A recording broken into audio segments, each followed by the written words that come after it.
CM Revanth Reddy శుక్రవారం ఢిల్లీకి బయలుదేరి వెళ్లారు. శనివారం ఢిల్లీలో జరిగే సిడబ్ల్యూసీ సమావేశంలో ఆయన పాల్గొననున్నారు. అయితే ఈ పర్యటనలో భాగంగా ముఖ్యమంత్రి కాంగ్రెస్ అధిష్టానంతో సమావేశం కాబోతున్నట్లుగా తెలిసింది.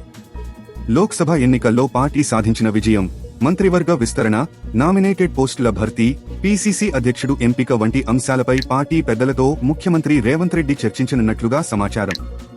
లోక్సభ ఎన్నికల తర్వాత మంత్రివర్గ విస్తరణ, నామినేటెడ్ పోస్టు భర్తీ, పీసీసీ చీఫ్ మార్పులు ఉంటాయని కొంతకాలంగా తెలంగాణ కాంగ్రెస్లో ప్రచారం జరుగుతోంది. దీంతో ఈ అంశాల్లో అధిష్టానం ఎలాంటి నిర్ణయం తీసుకోబోతున్నది ఆసక్తిగా మారింది.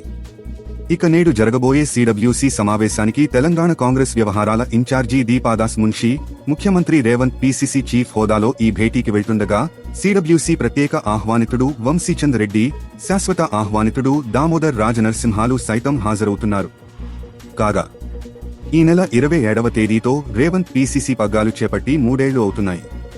అసెంబ్లీ, లోక్సభ ఎన్నికల్లో రేవంత్ రెడ్డి నాయకత్వంలో పార్టీ మెరుగుపడిన నేపథ్యంలో రాబోయే స్థానిక సంస్థల ఎన్నికల కోసం పీసీసీ పోస్టులో రేవంత్ రెడ్డినే కొనసాగిస్తారా, ముఖ్యమంత్రిగా పరిపాలన భారం రేవంత్ పై పెట్టి పార్టీ బాధ్యతలు మరొకరికి అప్పగిస్తారా అనేది సస్పెన్స్ గా మారింది.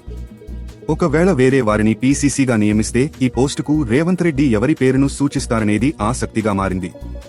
పీసీసీ చీఫ్ పదవి కోసం కాంగ్రెస్ నేతలు ఇప్పటికే ఢిల్లీ బాటపట్టారు. ఈ నెల 27వ తేదీతో రేవంత్ రెడ్డి పార్టీ పగ్గాలు చేపట్టి 3 ఏళ్లు పూర్తవుతుంది.